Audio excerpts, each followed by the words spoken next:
Well, I'm waiting for these guys to find their seats, so what can I do? Pardon? Yep. Okay, I would like to welcome all members and guests to the March 3rd, 2026 Public Hearing Committee meeting. I would like to remind everyone that our meetings are web streamed. Please ensure that your phones are on silent mode. For those attending virtually, please mute yourself when not speaking. When called upon to speak, please turn your camera on and unmute yourself. Staff in attendance, please use the Microsoft Teams raise hand feature to be called upon and to remove it after speaking. I now call the March 3rd, 2026 Public Hearing Committee to order. All members of the committee are present with, there's the mayor, good. Councillor Huffman and the mayor are joining us virtually. Oh, and Duthie, there he is. That's like romper room. Is there any disclosure of pecuniary interest? Okay, seeing none, committee has the agenda right before them. May I have a motion to approve the agenda as presented? Councillor Columbus, seconded by Councillor Van der Drieschie. All in favor? Very good. I now officially open the public meeting authorized to be held under the Municipal Act, the Planning Act, and County Policy. Please be advised that under the Ontario Planning Act, as amended by the province, only specified persons and public bodies as defined in the Planning Act may appeal a decision of Norfolk County to the Ontario Land Tribunal. Third parties or anyone who is not a specified person or public body do not have the right to appeal a decision to the Ontario Land Tribunal. However, to preserve the ability to be a party to any appeal to the Ontario Land Tribunal, third parties or general members of the public are required to make comments or provide written submissions. These meetings are to allow oral and written comments, either in support or opposition to the application, and as to provide input to decisions on the specific development applications. Our first one is 4.1 ZNPL 2025359364 St. John's Road East, CDS 26019. Fabian Serra, planner, will present the report. Thank you. Through you. Excuse me. I wanted to begin by welcoming everyone here today this afternoon for the public hearing. This application is for a zoning bylaw amendment to change the zoning on the property from agricultural to extractive industrial MX zone in order to permit a sand and gravel pit on the property. Sorry, I'm trying to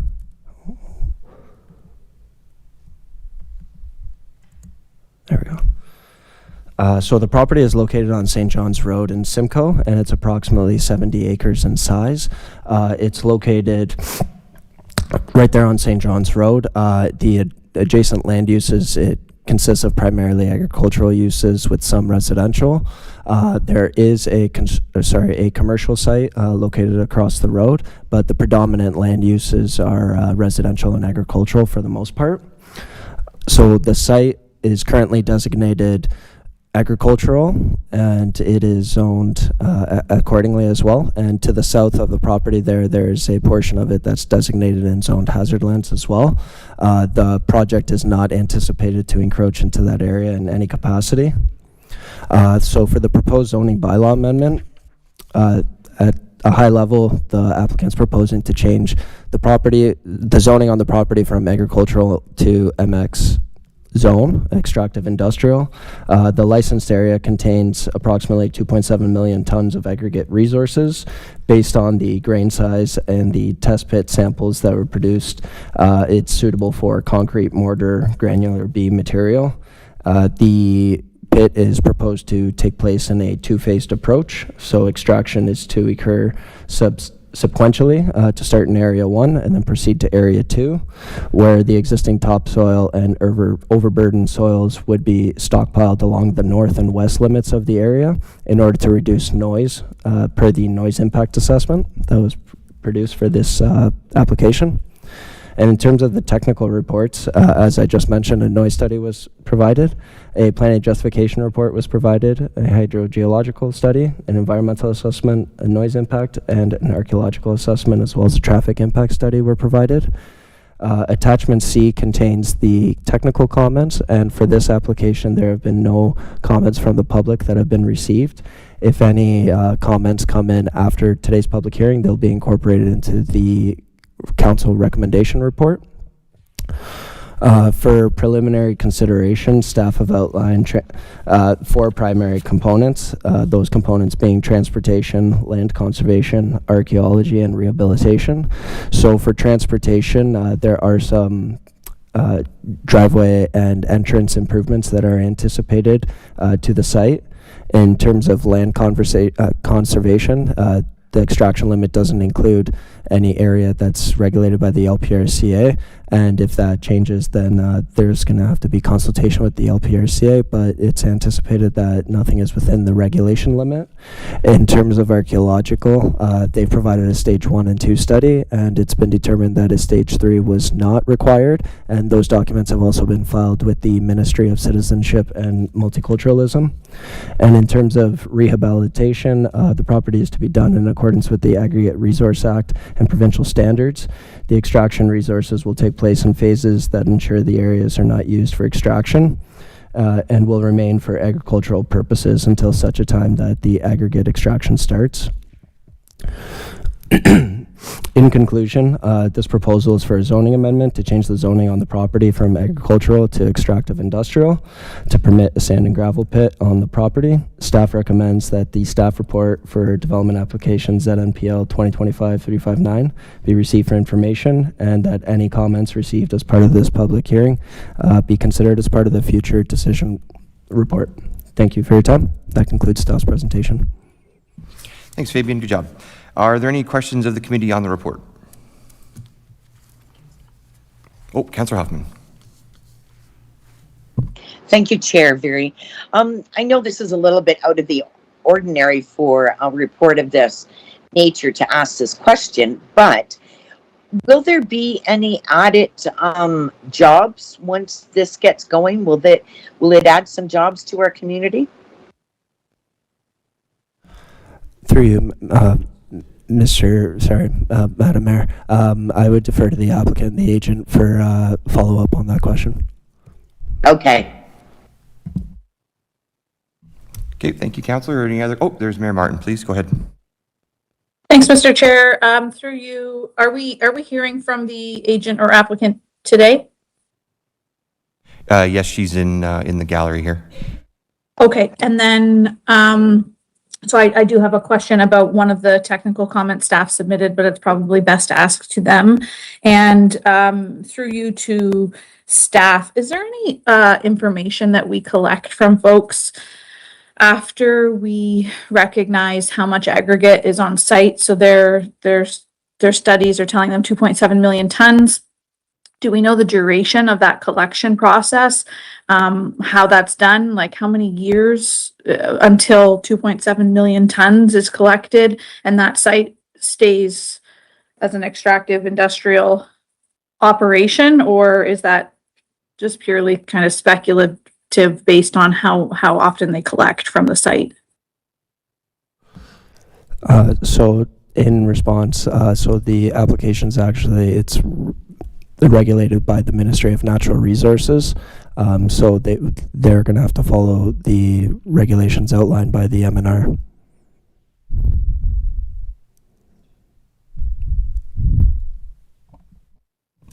Okay. Okay.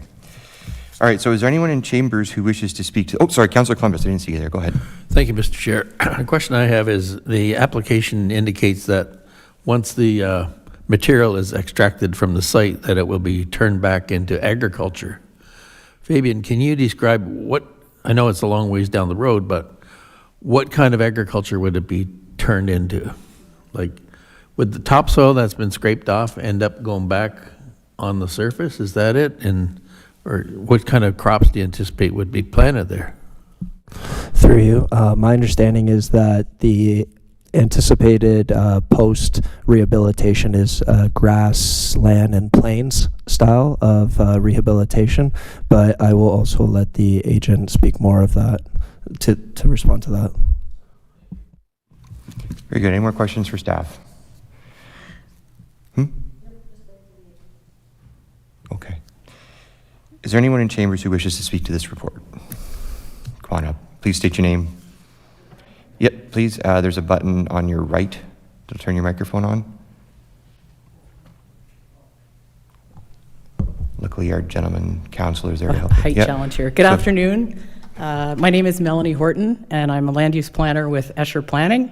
And joining me this afternoon is Alan Gee, the landowner and operator for the site. I just wanted to thank Fabian for his report outlining kind of the details of the proposal, and just have a couple of comments to make, and then, of course, happy to answer any questions you may have. So as Fabian mentioned, there's an estimated 2.7 million tons of aggregate in the property based on the aggregate assessment. It's primarily a sand deposit, and in terms of the maximum rate of extraction, the application proposes 325,000 tons per year, but it's very much market-driven. So just by way of, for out of interest, Norfolk County on average produces, with all of the gravel pits here, about 1 million tons a year. So that's from everybody, and I think there's 21 licenses right now in the county. 10 of those are B licenses, so they don't produce any more than 20,000 tons a year, and the rest are Class A. There's a note in the report about the traffic. I just wanted to comment on that as well, so that the traffic engineers look at maximum sort of highest level of shipping that would occur on any given day in a year. And I think the number they came up with was there might potentially be 17 trucks an hour. That's unlikely to ever happen. Based on sort of Alan's projections, on a very busy day, you might have 4 trucks an hour, so that's the anticipated truck volume. There is also a Class B license adjacent to this site on the east side of the property. It's about halfway down the property. You can see it on the air photo. It's called the Thompson Pit. And a couple of years ago, Alan, through Peter Penner Engineering, came to the county to get a permit for access onto St. John's Road for that site. So there's currently truck traffic using that entrance, and this site would use that same pit entrance. It's kind of on the west side of the property, 364, and it just crosses through to the existing pit on the east. One other note, the application is for a below water license, but the Ministry of we're not actually going into the water table. So the Ministry of Natural Resources regulations say that if you're within 1.5 meters of the high water table, then you call that a below water license. So this application would go to 0.5 meter above that high water table, and then the rehabilitation would put back the overburden and topsoil, so it's 1 meter above the high water table. And the ministry requires a full year of water monitoring data from the wells around the perimeter of the property to determine what that high water level is. I think that's just about it. Just one last point of interest. You're probably all aware of this, but the province collects a tonnage fee from aggregate sites that goes to TORC, the Ontario Aggregate Resources Trust. It used to be 11.5 cents a ton, I think 5 or 6 years ago. They've increased it, and it goes up each year, so it's about 25 cents a ton now, and 71% of that goes to the county. So just quick math, 2.7 million tons over the life of this site. This site alone would bring in about $500,000 just from that TORC contribution. So happy to answer any questions, and on jobs, I'm going to defer to Alan because he knows best about that question.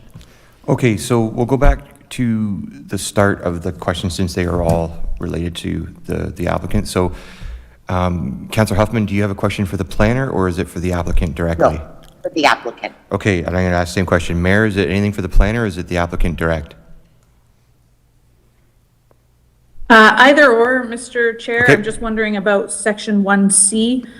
In the technical comments, our staff are recommending a financial contribution to St. John's and Thompson. Has that been considered, and have any commitments been made? That's to you, planner, yeah. Sorry, St. John's Road and Blue Line. For St. John, sorry, could you repeat that? And Blue Line. Oh, It's item 1C in the technical comment report. yeah. So in terms of the traffic impact, so the province made some changes to the Aggregate Resources Act about 3 years ago, where they've removed consideration of road maintenance in issuing a license. And the reason for that is kind of what I've outlined. By increasing the torque contributions. The intent is that those funds over the life of the site would go back to the municipalities that are responsible for road maintenance. In this case, the $500,000 is quite a significant sum of money that the applicant will be providing to the county through torque, and that would be more than enough to cover any wear and tear on the roads.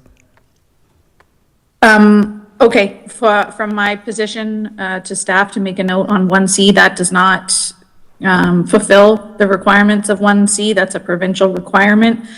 We don't control the dollar value, and we're not collecting DCs. So I'd be interested in the final report for staff to make a comment on what the DCs on any other development that could or would be collected would look like, that we would be able to attribute to Thompson Road, or sorry, St. John's Road and Blue Line Road, for our information before a final decision is made, because I would like to see a financial commitment made.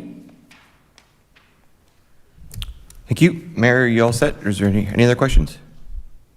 Okay, see, Councilor Clements, did you have anything for the planner? Okay, can I invite the applicant up to, or do you have something for the planner? Or the applicant? Which? Please, go ahead, Councilor Van Andriesch. Thank you, Mr. Chair, and through you. Understanding that you had indicated that it was mostly going to be drawing sand from the pits rather than the crushed gravel? Yes, that's correct. Okay, and 2.7 million, is that the actual amount of sand that will be drawn out of there? Yeah, so that's the volume calculation based on the boreholes and the test pits on the site. I believe the gravel content here is about 4%, so that's quite low, and it wouldn't be a crushable gravel. So it's mainly fine sand. There is some coarse sand, and as Fabian mentioned, suitable for mortar sand. What do you call it? B gravel, and potentially concrete sand as well. Okay, so that's it, and because it's going to create the pits, right? And Yes. it's mostly sand. And your thoughts were that after, when this was finished, you were going to push the topsoil back over the pits, because now we're going, right? Correct, yeah. So, and then you're going to, what was the nature of what was going to be like? Just, it was going to turn into grasslands, and obviously ducks would love it, but, you know. So the rehabilitation is back to agriculture, is would be the land designation. You do have the 3-to-1 side slopes around the perimeter of the site. Yeah. They can go as flat as 10-to-1, particularly on an agricultural site, which gives you a little bit more accessibility for farm equipment. But the topsoil and overburden that's there now gets stripped off and stored. It's like they actually store the topsoil separate from the overburden, so it gets put back. And it's a progressive rehabilitation requirement that the province has, so you couldn't open the entire site and then wait till the very end and then do the So rehabilitation. it's a gradual rehabilitation Exactly, after yes. through it? Okay. Yes, okay. and the site plan kind of details what has to be done when. The province does inspect these sites.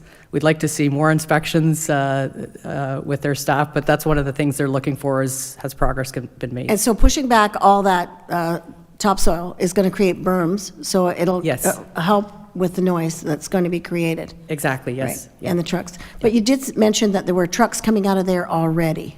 Yes, so you can just see it on the edge of the air photo. It's underneath that black and white map. That's an existing gravel pit. It's the Thompson pit.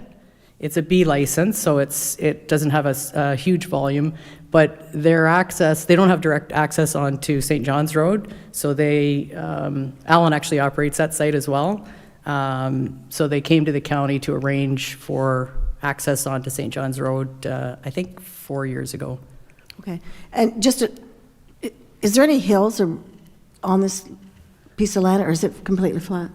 There's a little bit of a ridge, or a valley, I should say, through the, you can see on the air photo again, there's that vegetated part through the middle of the field. Yep. But it's fairly flat. It does slope down to the forest that's south of the site, those hazard lands. Okay. So there's a bit of a dip, but it's not a huge change in topography, I would say. Yeah. It's just that I'm familiar with the fact that if you had a lot of hills on a land, you'd go for the mining permit to be able to take the sand out because Yes. it made sense, and you'd bring them down. But this is being a flat land, creating then pit style. Okay, get Yes, it. yeah, Okay, thank you. you're welcome. Well, Councillor Brunton is next, so do you have a question, Councillor Brunton, for the planner? Okay. Yeah, this is the planner, their planner. Yes, please go ahead then, yeah. Yeah, thank you. Thank you, Mr. Chairman, and thanks for your presentation.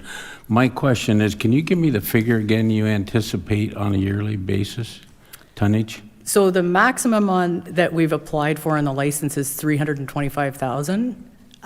The sort of predicted volume would probably be less than 100,000. It depends on how much business Alan has out of the site. But Right. based on the county and kind of the other applications here, Right. 100,000 would be a pretty busy year. Most sites do apply for that higher limit just in the event that there's a big job that comes along and they want to be able to supply it without having to change the license. And then all the studies that are done are based on kind of if in the busiest year you can imagine, what would the impacts be from, noise, dust, traffic, those types of things. So. I didn't realize you mentioned how many other sites there are around. I didn't realize there's so many. I know there are some in the close area, but the used to be Norfolk quarries, that was a quarry down the road, am I correct? That's correct, yes, there's one quarry license. And I think, here the operators are there's Waterford Sand and Gravel, everybody's familiar with, Livingston, Lipset, Dufferin has some sites, but there's, Waterford may have 3 or 4 licenses that are part of one operation, so they account as a separate license. Yeah. Do you, so it's like a pit run gravel. Will you have some sieving operations on site? I take you will, eh? They would do screening, yes, and again, Alan could probably speak to the operations better than me, but it'll be similar to the material that's being taken out of that Thompson pit today. Okay. So normally it's screening and sorting with a sand site, not the crushing that Councillor, I can't pronounce your last name, but mentioned. Thank you. That's it. Thank you. Councillor Van Passen, go ahead. Yes, thanks, Mr. Chairman. I'm going to disagree that it's kind of level. There's quite a slope going back there. To the bottom. At the back of the farm and next to the Thompson pit. To put it in context, Linda, when Kelly's were growing tobacco on there and it got dry, the priming machine would get stuck because it turns into like a sugar bowl, and there's just enough grade so they had to let the air out of their tires on the priming machine to get it up the hill. But the final grade when you're done won't be much different than what the road, St. John's Road is right now, would it? Yeah, that's right. Yeah, you're Yes. just going to dig it all down and that's about where you're going to end up? Yes, yeah. Okay. Very good. Any more questions for the planner? Thank you very much. If I can ask the applicant did you want to speak? There's a couple questions for you. Would you like to come up? Okay, I'll go back to the top then. Councillor Huffman. Oh, sorry, could you state your name? Alan G. Thank you. Councillor Huffman, go ahead. Welcome, Alan. Thank you. Before I even get started with my question, I just want to say that the Thompson Landscape Project was one of the first things that I remember about my first term of council. So it's nice to see that things have worked out well and you're able to continue building upon your business. So will there be some work added to our community with this project? Or do you have enough people in place? No, there'll be more people if we get something going here. Definitely have Okay, to that's add. great. You have to add, right? Yes, well, that's what I was hoping. So it's If at there's least good anybody when that we're wants to doing work. project. We'll find people who want to work. So Okay. anyways, that's great. Thank you very much. Yeah. We might all need jobs after October, so we'll see. Councillor Columbus, go ahead. Well, just to clarify, Alan, the property to the east is Thompson property that you're hauling out of now, but across the road, the Thompson Landscaping. Yes. That has nothing to do with you. Nope. Right. No. Okay, just to set the record straight. Yeah. Thanks. So if everybody wants to know too, Thompson has to keep on extracting the sand out of there. So I've taken it over and we've changed the driveway. Now the M&R made us put it out and we did it through the engineers and we have a driveway that goes right out onto the road right now, the St. John's Road. So we already got everything all, going, eh? So. Councillor Van Passen. Yes, thanks, Mr. Chairman. I'm not sure this might be for staff or either way, but is there consideration of potentially adding like any turn lanes by that driveway or anything to that effect? Because it is just a bit of a crest of a hill just before the driveway, so not to surprise people, but does that come up? Maybe we'll ask Mr. Grace about that one.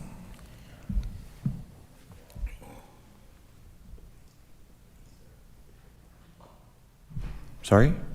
Darnell. Okay, sorry. Darnell Lambert, please go ahead. Yeah, through you, Mr. Chair. Happy to join the meeting today. Looking at the traffic report, and again, based on the volumes that they're suggesting per hour, it's not triggering the need for a turn lane. Certainly, we'll take another quick review at it just based on sightline distances. The sightline distances were looked at. They seem to be fine.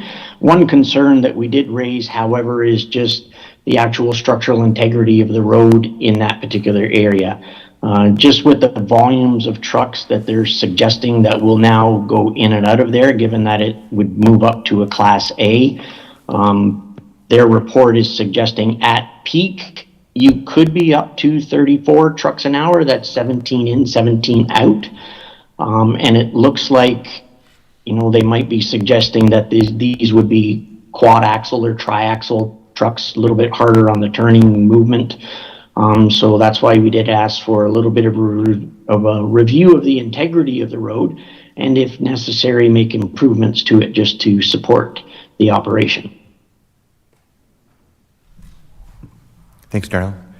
Any other questions for staff or the applicant?